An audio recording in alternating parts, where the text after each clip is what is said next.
નમસ્તે વિદ્યાર્થી મિત્રો, કેમ છો બધા? મજામાં?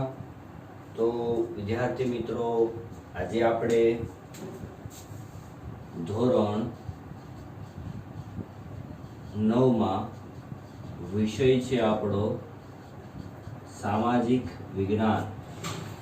બરોબર, નવા જ યુનિટની આપણે શરૂઆત કરવા જઈ રહ્યા છીએ. ત્યારે મેં તમને અગાઉ જ્યારે પહેલો લેક્ચર હતો આપણો, ત્યારે મેં તમને વાત કરેલી કે આપણું જે સામાજિક વિજ્ઞાન છે એ અલગ અલગ ભાગની અંદર વિભાજિત કરવામાં આવેલું છે.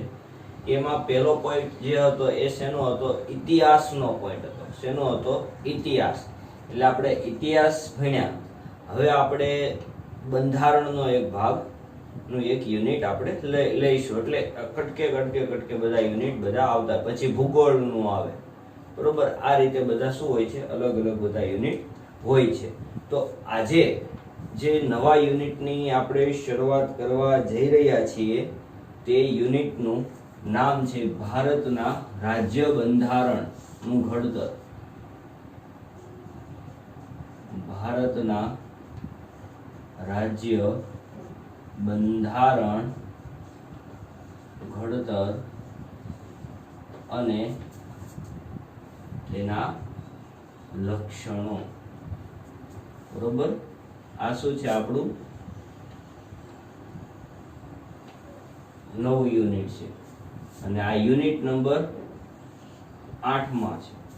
યુનિટ નંબર 8, ભારતના રાજ્ય બંધારણનું ઘડતર અને તેના લક્ષણો. તો શબ્દથી પરિચિત છીએ આપણે. બંધારણ. હવે બંધારણ જે છે એ આપણે 8મા ધોરણની અંદર ભણ્યા હતા. યાદ કરો, દ્વિતીય સેમેસ્ટરની અંદર ભણ્યા હતા.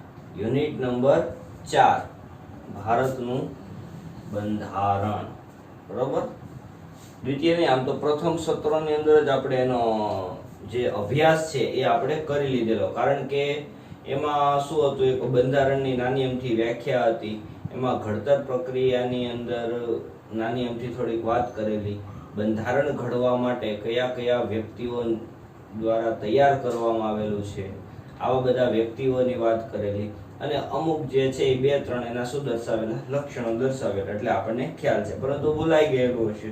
તો આપણે શરૂઆત કરીએ આપણે બંધારણ. બરોબર, બંધારણ. તો બંધારણ એટલે શું? કોઈ પણ દેશનું શાસન ચલાવવા માટે ઘડવામાં આવેલા નિયમો વ્યવસ્થિત સંગ્રહને શું કહેવાય છે? દેશનું બંધારણ કહેવામાં આવે છે. ઘડવામાં આવેલ, એક મિનિટ, આપણે પરફેક્ટ સરળ રીતે વ્યાખ્યા લખીએ. બરાબર, કોઈ પણ દેશનું શાસન ચલાવવા માટે ઘડવામાં આવેલ, કોઈ પણ દેશનું શાસન ચલાવવા માટે ઘડવામાં આવેલ નિયમો વ્યવસ્થિત સંગ્રહને દેશનું બંધારણ કહે છે. બરોબર, આ શું છે? એની વ્યાખ્યા છે. કોઈ પણ દેશનું શાસન ચલાવવા માટે ઘડવામાં આવેલ નિયમો વ્યવસ્થિત સંગ્રહ દેશનું શું કહેવાય છે? બંધારણ કહેવામાં આવે છે. હવે તમે વિચાર કરો, જો ટૂંકમાં તમને શું કહો ખબર? બંધારણ એટલે એવી વસ્તુ, ટૂંકમાં કહું તો નિયમો. બંધારણ એટલે શું? સાવ સાદી ભાષામાં હું કહી દઉં, નિયમ. નિયમ વિનાનો દેશ કેવો દેશ હોય? આપણે વિચાર કરો. દાખલા તરીકે આપણે એક પણ પ્રકારના કાયદા કાનૂન એવું હોય જ નહીં, તો આપણે મન ફાવે એમ બધું ક્રિયા કરતા હોય કે ન કરતા હોય, મન ફાવે એવા કર્મ કરતા હોય. તો નિયમો તો હોવા જ જોઈએ. આપણી સ્કૂલની અંદર તે નિયમો હોય, ભાઈ યુનિફોર્મ પહેરીને આવવાનું, બરોબર. સ્કૂલની અંદર તમે પ્રવેશ કરો, બરોબર, એટલે શિષ્ટાચાર, વાણી ઉપર કંટ્રોલ રાખવો પડે, બરોબર. જેમ તેમ આપણે કોઈને બોલાવીએ નહીં, પછી મોટાઓને આદર આપીએ, બરોબર. આ બધા અલગ અલગ પ્રકારના શું હોતા હોય છે? નિયમો હોતા હોય છે, જે આપણે એનું શું કરતા હોય છે? પાલન કરતા હોય છે. અને અભ્યાસ કરતા હોય ત્યારે એકબીજા વાતો ન કરતા હોય, જેથી કરીને શિક્ષકોને એમનું ધ્યાન ત્યાં કેન્દ્રિત કરવું પડે. બધાનો શું હોય છે? બધી સ્કૂલના નિયમો અલગ અલગ હોય છે. નિયમો વિના કેવી સ્કૂલ લાગે? તમે વિચાર કરો તો શિક્ષક ભણાય રાખે, છોકરાઓ એનું કામ કરતા કેવું લાગે? એની જેવી વસ્તુ બની આપી. નાનું જ ઘર, નાનું જ આમ તો ઉદાહરણ, હજી પાછા એનથી ઉદાહરણ નાનામાં જ આપણા ઘરમાં જાય, ઘરમાં કઈ નિયમ જ ન હોય તો મન થાય એમ કે કાલો ભાઈ મારે 12 વાગ્યા એટલે આજે 12 વાગે હું છે ને 12 ભાઈબંધના ઘરે હું રમવા આવ્યો જઈશ, રાત્રે 12 વાગે ઘરેથી જવા દે? ન જવા દે. તો ઘરના પણ શું હોય છે? અલગ અલગ પ્રકારના નિયમો હોય છે. ભાઈઓ માટેના નિયમો હોય છે, બહેનો માટેના નિયમો હોય છે, પરિવાર માટેના નિયમો હોય છે. બધાના નિયમો કેવા હોય છે? અલગ અલગ. તો આવા જ નિયમો છે દેશને ચલાવવા માટે પણ હોવા જોઈએ, નહીંતર ક્રાઇમ કેટલા થતા જાય, બહુ અઢળક ક્રાઇમ. હવે તમે વિચાર કરો, આટલા બધા નિયમો હોવા છતાં પણ ક્રાઇમ થતા હોય છે, તો નિયમ ન હોય તો કેવું ઘટના બનતી હોય, બરોબર. એટલે નિયમોની વ્યવસ્થિત સંગ્રહ, બંધારણ જે છે, બરોબર, કોઈ પણ દેશનું શાસન ચલાવવા માટે, એવું નહીં કે આપણા જ દેશનું, એમ કોઈ પણ દેશનું શાસન ચલાવવા માટે ઘડવામાં આવેલા નિયમો, જે નિયમો બનાવેલા છે એ વ્યવસ્થિત હોવા જોઈએ. પાછા કેવા હોવા જોઈએ? વ્યવસ્થિત. અને એનો સંગ્રહ જે થયેલો હોય છે, બરોબર, જ્યાં એને સંગ્રહ કરવામાં આવેલો છે, દાખલા તરીકે કોઈ બુકની અંદર આખો સંગ્રહ વ્યવસ્થિત કરેલો હોય છે, એને શું કહેવાય છે? બંધારણ તરીકે એને ઓળખવામાં આવે છે, બરોબર. ખ્યાલ પડી ગયો? તો આ બંધારણનું મહત્વ શું આપણે જોતા જઈએ. બંધારણનું મહત્વ, બંધારણનું મહત્વ. તો જો હવે ધીમે ધીમે આપણે એક પોઈન્ટ આપણે આગળ વધતા જઈએ. તો પહેલો મુદ્દો કે ભાઈ બંધારણ છે, બરોબર, એ દેશનો પાયાનો અને મહત્વનો દસ્તાવેજ છે, બરોબર. પહેલું જ મહત્વ શું છે? શું કીધું? દેશનો પાયાનો અને મહત્વનો દસ્તાવેજ. શા માટે દેશનો પાયાનો અને મહત્વનો દસ્તાવેજ કીધો હશે? ખ્યાલ છે તમને? નહીં. તો દેશનો પાયાનો અને મહત્વનો દસ્તાવેજ છે. મહત્વનો દસ્તાવેજ એટલે એટલા માટે મિત્રો કીધેલું છે કે બંધારણ જે છે, બરોબર, કોઈ પણ ઘટના બની હોય, કોઈ પણ ક્ષેત્રની અંદર, બરોબર, કોઈ એવા હોદ્દેદારો હોય છે, બરોબર, કે જે પોતાનું સત્તા, જે હોદ્દો છે, એ હોદ્દાનો દુરુપયોગ ન કરી શકે, એટલા માટે, અને જો કરતો હોય તો એની પાછળના પણ અલગ અલગ પ્રકારના નિયમો હોય છે જે એને પણ લાગુ પડતા હોય છે, બરોબર. તો એ જો અનલીગલી ચાલતા હોય, બરોબર, તો આ બંધારણના નિયમ અનુસાર બંધારણની અંદર તમામ પ્રકારના દસ્તાવેજનો શું હોય છે? ઉલ્લેખનીય હોય છે. એટલા માટે મહત્વનો દસ્તાવેજ કહેવામાં આવેલો છે. અને મહત્વનો દસ્તાવેજ એટલે ખૂબ મહત્વનો દસ્તાવેજ છે.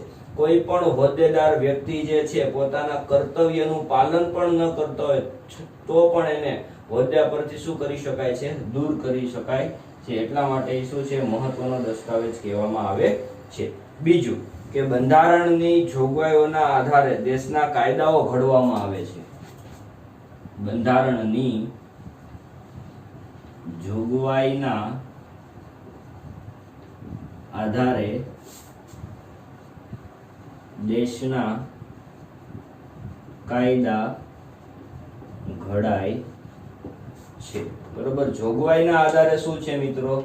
દેશના કાયદાઓ ઘડાય છે, બરોબર. હવે જો એ કઈ રીતે, હવે દાખલા તરીકે મારે કોઈ નિયમ બનાવવો છે, બરોબર. હવે નિયમ તો આમનામ તો નો જ બને, ખરડો પસાર કરવાનો હોય છે લોકસભાની અંદર, રાજ્યસભાની અંદરથી, બંને ગૃહમાંથી પસાર થાય. અંતે એ જ ખરડો ક્યાં જાય? રાષ્ટ્રપતિ પાસે જાય છે. રાષ્ટ્રપતિ જે છે એ સહી કરે એના ઉપર, બરોબર. એટલે એ ખરડામાંથી શું થાય? કાયદો બને છે.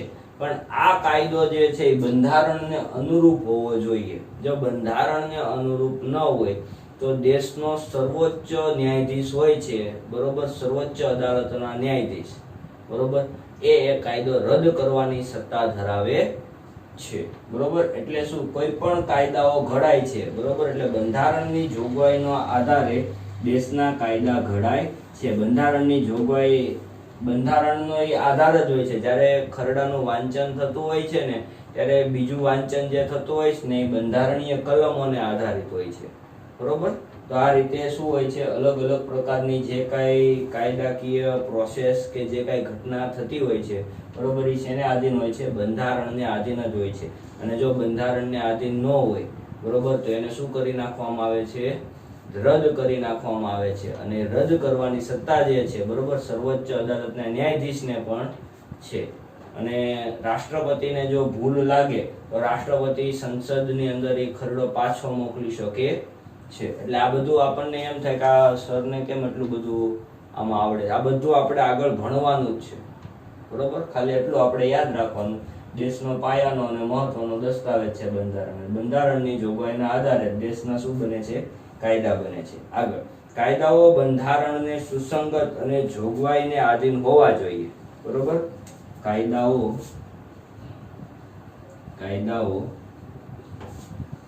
બંધારણને આધીન, શું કીધું? કાયદાઓ બંધારણને આધીન, બરોબર, અને તેને સુસંગત હોવા જોઈએ, બરોબર.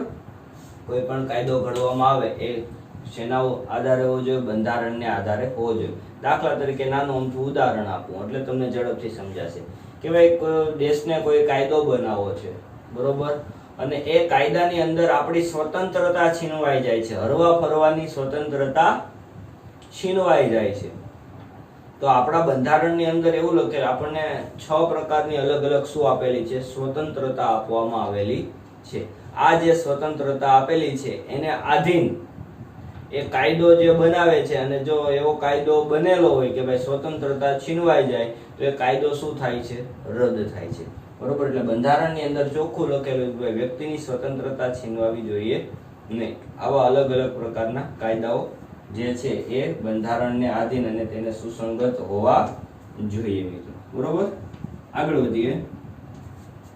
બદલાતી જતી લોકોની જરૂરિયાતો હોય, અપેક્ષાઓ, આકાંક્ષાઓ, ઈચ્છાઓ અને લોકોની ઉચ્ચ ભાવનાઓનો પડઘો હોય છે, બરોબર. જો હંમેશા સમય એક સરખો રહેતો નથી. બદલાતી જતી લોકોની જરૂરિયાત, બદલાતી જતી લોકોની જરૂરિયાત, બરોબર, અપેક્ષાઓ, સપનાઓ, ઈચ્છાઓ અને લોકોની ઉચ્ચ ભાવનાનો, લોકોની ઉચ્ચ ભાવનાનો પડઘો છે. જીવંત અને મૂળભૂત દસ્તાવેજ છે. જીવંત અને મૂળભૂત દસ્તાવેજ. જીવંત અને કેવો દસ્તાવેજ છે, મિત્રો? મૂળભૂત દસ્તાવેજ છે. હવે બંધારણનું મહત્વ છે, બરોબર. આ બધી જગ્યાએ બંધારણ છે એ કેવું છે? અગત્યનું છે એમ કહેવા માંગે છે. બધી જ જગ્યાએ ક્યાંક ને ક્યાંક ઉપયોગી છે. બંધારણનું તો આપણે આટલાની અંદર નો દર્શાવી શકીએ. બંધારણ તો અઢળક આપણે એનું મહત્વ, આપણે અંદર ચિંતા ન કરતા. બંધારણના જો 8મું, 9મું, 10મું 11મું યુનિટ, 12મું યુનિટ, ત્યાં સુધી તમે પહોંચી જશો ને એટલે આ બધા જવાબ છે ને ઓટોમેટિકલી તમને આવડશે. બરોબર? ઓટોમેટિકલી ખબર પડશે મહત્વનો દસ્તાવેજ શા માટે કહેવામાં આવે છે, શા માટે જોગવાઈના આધારે દેશના કાયદાઓ ઘડાય છે, શા માટે કાયદાઓ છે બંધારણને સુસંગત જ હોવા જોઈએ. બરોબર? આ બદલાતી જતી લોકોની પરિસ્થિતિ છે, જરૂરિયાત, અપેક્ષાઓ, આકાંક્ષાઓ, ઈચ્છાઓ અને લોકોની ઉચ્ચ ભાવનાનો પડઘો શા માટે કહેવામાં આવે, શા માટે બંધારણને હારવાર જોડાયેલું છે, શા માટે જીવંત અને મૂળભૂત દસ્તાવેજ કહેવામાં આવેલો છે. જ્યારે પણ કોઈ પણ વ્યક્તિ સાથે અન્યાય થતો હોય છે, બરોબર, ત્યારે બંધારણની અંદર તમામ પ્રકારના નિયમોનો વ્યવસ્થિત સંગ્રહ હોય છે. આપણે આ વકીલ લોકો હોય છે તો વકીલ લોકો કોઈ પણ ઘટના બને તો એ લોકો શું કરે છે, એનું અધ્યયન, એ લોકોને તો બધું મોઢે જ હોય છે. બરોબર?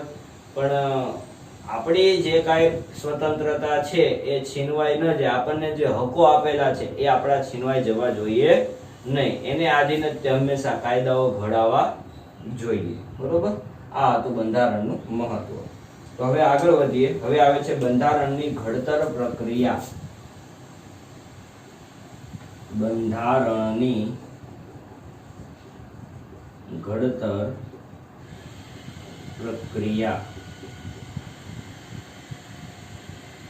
બંધારણની ઘડતર પ્રક્રિયા જે છે વિદ્યાર્થી મિત્રો, મેં મારી રીતે અલગ અલગ ભાગ પાડેલા છે. બરોબર? આપણે એ રીતે આપણે ભણશું એટલે આપણને ઝડપથી સમજાશે. પહેલા તમામ પ્રકારની આંકડાકીય માહિતી ભેગી કરી નાખીએ, કેમ કે મેં પણ કેવું કરેલું, મેં ટેક્સ્ટ બુકના આધારે જ બધા મુદ્દા ને એવું બધું કાઢેલું છે. બરોબર? પણ આપણે અલગ પદ્ધતિથી આપણે એને યાદ રાખવાનો શું કરીએ, પ્રયત્ન કરીએ. તો શરૂઆત કરીએ. બ્રિટિશ સરકાર દ્વારા 25 માર્ચ 1946 3 સભ્યોની કમિટીથી એક મિશન ભારતની આઝાદીનો ઉકેલ શોધવા માટે સોંપવામાં આવેલું. 25 માર્ચ 1946 3 સભ્યોની કમિટી આવેલી. શા માટે આવેલી હતી? તો કે ભારતના આઝાદીનો ઉકેલ મેળવવા માટે. શા માટે આવી હતી? ભારતનો આઝાદીનો ઉકેલ મેળવવા માટે આવેલ હતી. બરોબર? કઈ તારીખે આવી હતી? 25 માર્ચ 1946 ના રોજ. કઈ સાલમાં આવી હતી? 25 માર્ચ 1946 ના રોજ. તેમણે બંધારણના ઘડતર અંગે માળખું ઘડવા માટે બંધારણની સભા રચનાની એક પ્રક્રિયા આરંભી. એટલે શું કહેવાય છે કે બંધારણ સભાની રચના કરી. બંધારણ સભાની શું કરી? એને એક રચના કરી. સભ્ય 389 જુદી જુદી કોમના, ધર્મના, જાતિના, લિંગના આધારે ભૌગોલિક પ્રદેશના વ્યક્તિઓ, રાજકીય ક્ષેત્રે હોય, બરોબર, વિવિધ ક્ષેત્રના શું હતા? તજજ્ઞો હતા. એ બધા જવાહરલાલ નહેરુ, સરદાર વલ્લભભાઈ પટેલ હતા, મૌલાના અબુલ કલામ છે, શ્યામા પ્રસાદ મુખર્જી છે, HP મોદી છે, HV કામન છે, ફ્રેન્ક એન્થની છે, કનૈયાલાલ મુનશી છે. મહિલાઓની અંદર વાત કરીએ તો સરોજિની નાયડુ છે, વિજયાલક્ષ્મી પંડિત છે. બરોબર? તો આ બધા જ જે છે એ બંધારણ ઘડતર પ્રક્રિયા સાથે શું હતા? જોડાયેલા હતા. પરંતુ આ રીતે આપણને યાદ રહેશે નહીં. બરોબર? એટલે આપણે એને અલગ રીતે યાદ રાખવાનો પ્રયત્ન કરીએ. બરોબર? કે સ્ટેપ બાય સ્ટેપ જ ચાલતા જાય આપણે એમ કરીએ. હાલો, હવે ટોટલ વ્યક્તિઓ કેટલા હતા? તો કે 389 સભ્ય. કેટલા સભ્ય હતા? 389 સભ્ય હતા. કેટલા સભ્ય હતા? 389. અને 389 બરોબર જુદી જુદી કોમના હતા. જુદી કોમના વ્યક્તિઓ હતા, તજજ્ઞો હતા. એ બધા કેવા હતા? તજજ્ઞો, રાજનીતિજ્ઞ હતા. એટલે એવા તત્વજ્ઞાનીઓ હતા. તત્વજ્ઞાનીઓ કે જે અર્થશાસ્ત્રીઓ પણ હતા. તો આ બધા જ વ્યક્તિ આની અંદર શું હતા? ભેગા હતા. બરોબર? 389 સભ્યો જે છે, બરોબર, એનો સમાવેશ કરવામાં આવે છે. વિવિધ ક્ષેત્રમાંથી, અલગ અલગ ક્ષેત્રમાંથી બધા જ વ્યક્તિઓને બોલાવવામાં આવેલા હતા. એટલે ટૂંકમાં આપણે લખી નાખીએ વિવિધ ક્ષેત્રમાંથી. વિવિધ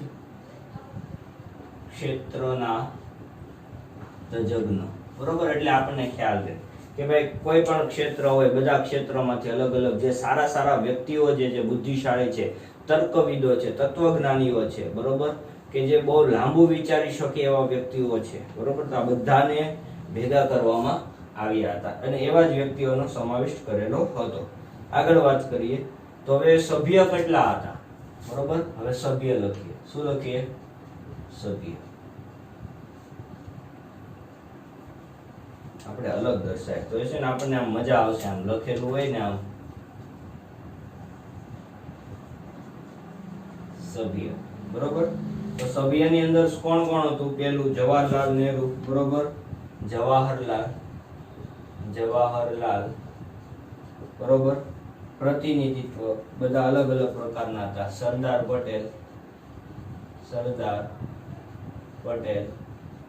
બરોબર. આ બધા લાંબા લાંબા નામ છે, થોડાક નાના નાના લોકો છે. મૌલાના અબુલ કલામ આઝાદ, મૌલાના અબુલ કલામ આઝાદ, બરોબર. શ્યામા પ્રસાદ મુખર્જી, HP મોદી, શ્યામા પ્રસાદ મુખર્જી,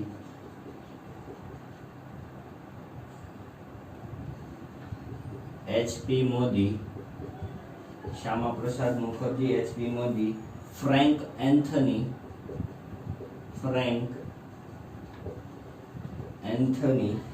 બરોબર. કનૈયાલાલ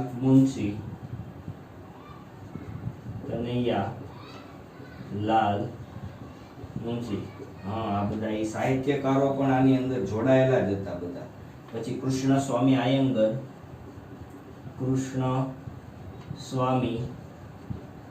આયંગર અને બલદેવસિંહ.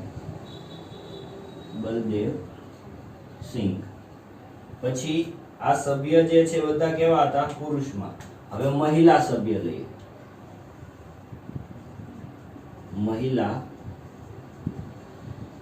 સભ્ય, બરોબર. મહિલા સભ્યમાં બે છે, સરોજિની નાયડુ અને વિજયાલક્ષ્મી પંડિત. સરોજિની નાયડુ અને વિજયાલક્ષ્મી પંડિત, બરોબર. આ કેવા હતા? મહિલા સભ્ય હતા, બરોબર. આ એક આપણે યાદ રાખવાનું. પછી બંધારણ સભાના અધ્યક્ષ તરીકે કોને નિમવામાં આવેલા? બંધારણ સભાના અધ્યક્ષ, બરોબર. પછી ખરડા સમિતિના અધ્યક્ષ, ખરડા સમિતિના અધ્યક્ષ, બરોબર. તો બંધારણ સભાના જે અધ્યક્ષ હતા એમનું નામ છે રાજેન્દ્ર પ્રસાદ અને ખરડા સમિતિના અધ્યક્ષ છે ભીમરાવ આંબેડકર.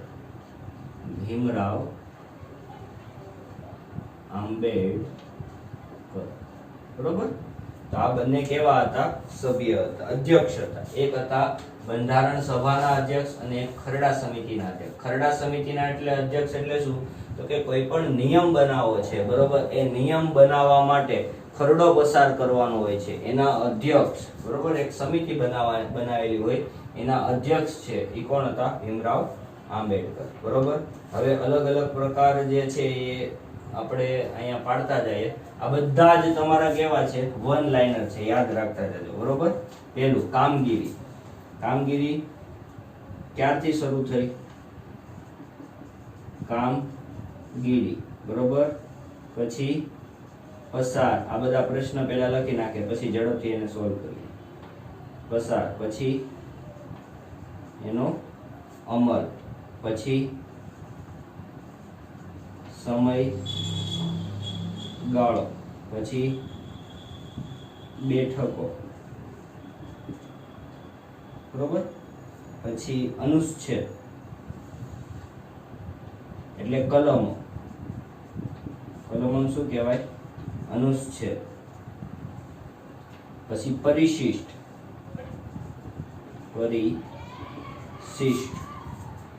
પછી રાષ્ટ્ર ચિહ્ન,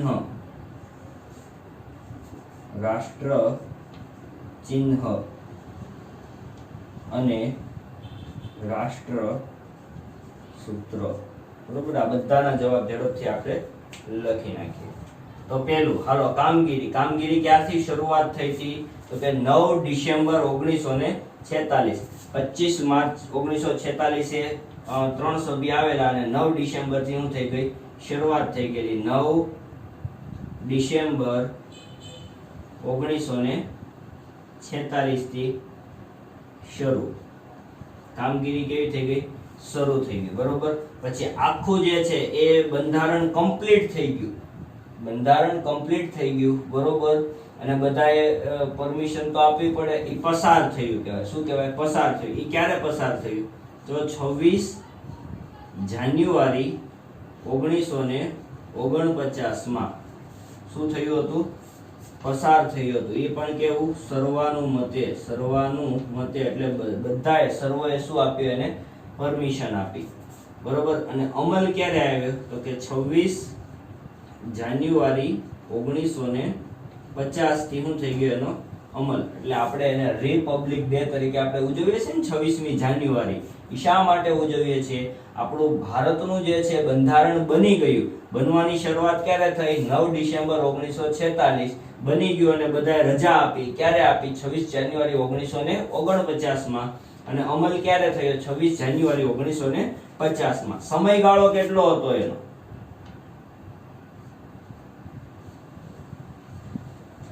સમયગાળો કેટલો થયો? 2 વર્ષ 11 માસ. 2 વર્ષ 11 માસ અને 18 દિવસ થયા હતા. બરોબર, તો એ તો સમજ્યા. 2 વર્ષ 11 માસ ને 18 દિવસ. ટોટલ બેઠકો કેટલી થઈ? તો કે 166 બેઠકો થઈ હતી. કેટલી બેઠક થઈ હતી? 166 બેઠકો થયેલી. દેશમાં જુદા જુદા દેશોમાં આવા બધા વ્યક્તિઓ જે હતા એ અલગ અલગ દેશની અંદર ગયા, સમગ્ર વિશ્વની અંદર ફર્યા. જે દેશમાં જે એવો નિયમ સારો લાગ્યો એ બધા નિયમોની વ્યવસ્થિત બધા શું કરવા લાગ્યા? સંગ્રહ કરવા લાગ્યા. ચર્ચા, વિચારણા ને એવું બધું આ બેઠકની અંદર થતું. આ નિયમ રાખો, આ નિયમ ન રાખો ને એવું બધું. કલમો કેટલી હતી? 295. કેટલી હતી? 295. બરોબર, પછી કેટલી? 395 અનુચ્છેદ. હાલમાં પણ અત્યારે શું છે? ઘણો બધો ફેરફાર છે. કાંઈક 450 ની ઉપર વહી ગયેલી છે. 450 ઉપર જતી રહેલી છે. 8 પરિશિષ્ટ. કેટલા? 8 પરિશિષ્ટ.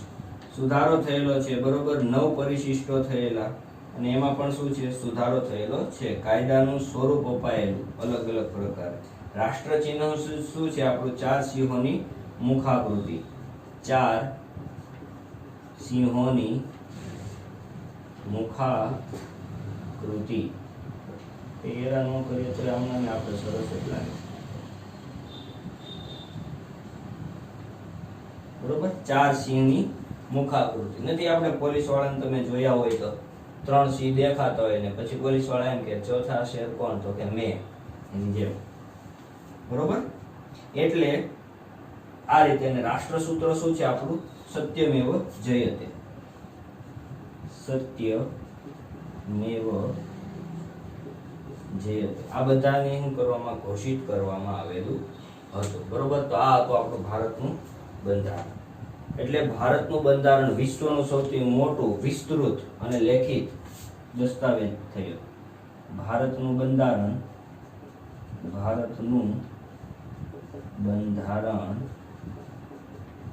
વિશ્વનું સૌથી મોટું લેખિત અને વિસ્તૃત દસ્તાવેજ છે. બરોબર, આ રીતે ભારતની અંદર બંધારણ જે છે એ અમલમાં આવેલું. હાલો ઝડપથી આપણે જોઈ લઈએ. બંધારણ એટલે શું? કોઈ પણ દેશનું શાસન ચલાવવા માટે બરોબર ઘડવામાં આવેલા નિયમોની વ્યવસ્થિત જે નોંધ છે બરોબર એના સંગ્રહને દેશનું બંધારણ કહેવામાં આવે છે. આ એના શું છે? મહત્વ છે. આપણે ઘડતર પ્રક્રિયા 25 માર્ચ 1946 થી 3 સભ્યો જે છે એની કમિટી ભારતની અંદર આવી. શા માટે આવી હતી? ભારતના આઝાદીનો ઉકેલ મેળવવા માટે. અને એ લોકોએ તે બંધારણ સભાની શું કરી? રચના કરી. એની અંદર 389 સભ્ય હતા, જુદી જુદી કોમના, તજજ્ઞ, તત્વજ્ઞાનીઓ, વિવિધ ક્ષેત્રના, બરોબર. એમાં સભ્ય Jawaharlal Nehru, Sardar Patel, Maulana Abul Kalam Azad, Shyama Prasad Mukherjee, HP Mody, Frank Anthony, Kanaiyalal Munshi, Swami Ayyangar અને બલદેવસિંહ કૃષ્ણ સ્વામી આયંગર. તો આ રીતે જો બધા આ રીતે યાદ નહીં રહે, વન લાઇનર કાઢ નાખો. બંધારણ સભાની રચનામાં કયા કયા સભ્ય હતા? બંધારણ સભાના ઘડતરમાં બરોબર મહિલા સભ્ય કોણ કોણ હતા? બંધારણ સભાના અધ્યક્ષ કોણ? બંધારણ સભા સમિતિના ખરડા સમિતિના અધ્યક્ષ કોણ છે? બરોબર. બંધારણ સભાની કામગીરી ક્યારે શરૂ કરવામાં આવેલી હતી? બંધારણ જ્યારે આખું કમ્પ્લીટ થઈ ગયું ત્યારે પસાર કઈ તારીખે કરેલું? સર્વાનુમતે. અમલ ક્યારે થયો? સમયગાળો કેટલો હતો? બેઠકો કેટલી? આ બધા જ તમારા શું છે? વન લાઇનર છે. શું છે? આ બધા જ તમારા વન લાઇનર. તો આ જ વન લાઇનર ના આધારે વિદ્યાર્થી મિત્રો આપણે પાકું કરવાનું રહેશે. આ બધા જ કેવા છે? અગત્યના. બરોબર. જો આ બંને તારીખ કેવી છે? 26 જાન્યુઆરી. આ એક જ યાદ રાખવાની. 9 ડિસેમ્બર 1946. હવે સ્વાભાવિક છે 2 વર્ષ નાખો આમાં, 47 48, કેમ કે સમય કેટલો હતો? 2 વર્ષનો હતો, ત્યાં તો 11 માસ એટલે 3 તો ઓટોમેટિકલી થઈ જ જાય. થોડાક દિવસ નાખો એટલે 12 દિવસ નાખવાના. 12 ની 13 31 મહિનો એટલે 13 દિવસ એની અંદર હું નાખું એટલે કેવા વર્ષ પૂર્ણ થઈ જાય? 3 વર્ષ પૂર્ણ થઈ જાય. તો આમાં 3 વર્ષ નાખો. આમનામ આઈડિયા આવે 47 48 49. તો 49 એ શું હોય? સર્વાનુમતે પસાર થયેલું હોય, બરોબર. ઈ પછી આવતા ઓલામાં શું થઈ ગયું? એનો ડાયરેક્ટ અમલ થઈ ગયો, બરોબર. આ જાન્યુઆરી નહીં આવે મિત્રો, ઈ આ જે છે ને અહીંયા ભૂલ છે આપણી. 26 નવેમ્બર આવશે. શું આવશે? 26 નવેમ્બર. કારણ કે 26 નવેમ્બર એટલે કે આપણે ઓલું મૂવી આવેલું 26/11 attack of Mumbai, Taj hotel ઉપર અટેક થયો હતો, બરોબર. આ એના ઉપરથી યાદ રાખવાનું આવતું. 26 નવેમ્બર એટલે 26/11. આ 11 માસ યાદ રાખો કે 11 યાદ રાખો, તમારે જે રીતે કમ્બાઈન. મેં તો એ રીતે યાદ રાખેલું. 9 ડિસેમ્બર 1946, 26/11 અને 26 જાન્યુઆરી. બસ વાત પૂરી. 9 ડિસેમ્બર, 26/11, 26/1. 26/11 એટલે કેટલા હોય? 11મો મહિનો, બરોબર. નવેમ્બર અને ડિસેમ્બર ને જાન્યુઆરીમાં શું થઈ ગયું? અમલ કરી નાખ્યો. એટલે એક એકડો કાઢો એટલે જાન્યુઆરી એટલે 1. આમાંથી 1 કાઢીને યાદ રાખો તોય તે આપણે ચાલે. આ રીતે એક યાદ રાખવાનું. 166 બેઠકો હતી. 2 વર્ષ 11 માસ 18 દિવસ. મોસ્ટ ઓફલી તમારે આટલાની અંદરથી વધારે પ્રશ્ન પૂછાય. રાજેન્દ્ર પ્રસાદ વાળો, ભીમરાવ વાળો, શરૂઆત ક્યારે થઈ, પસાર ક્યારે થયો, અમલ ક્યારે થયો, બરોબર. સમયગાળો કેટલો છે, બેઠકો કેટલી હતી, બરોબર. આ રીતના અલગ અલગ સૂત્ર પૂછાય છે, બરોબર. રાષ્ટ્ર ચિહ્ન આપણું પૂછાય છે. તો આ રીતે અલગ અલગ પ્રકારના પ્રશ્નો આપણે પૂછાય છે મિત્રો. તો જોઈ લો આમાંથી જે કાંઈ તમને તકલીફ લાગે તો વિદ્યાર્થી મિત્રો તમારે મને જણાવી દેવાનું, બરોબર. પણ ખાસ કે જે મેં મુદ્દા પાડ્યા છે એ મુદ્દાને આધીન તમે ચાલો. મુદ્દાને આધીન ચાલશો ને એટલે તમારે કોઈ દિવસ તકલીફ પડશે નહીં. અને એ પાકું જ છે, નહીં જ પડે. અને વન લાઇનર કાઢો ને એટલે આપણને બધું જ આવડશે. ઓકે, અહીંયા સુધી આપણે રાખીએ છીએ. અસ્તુ મિત્રો.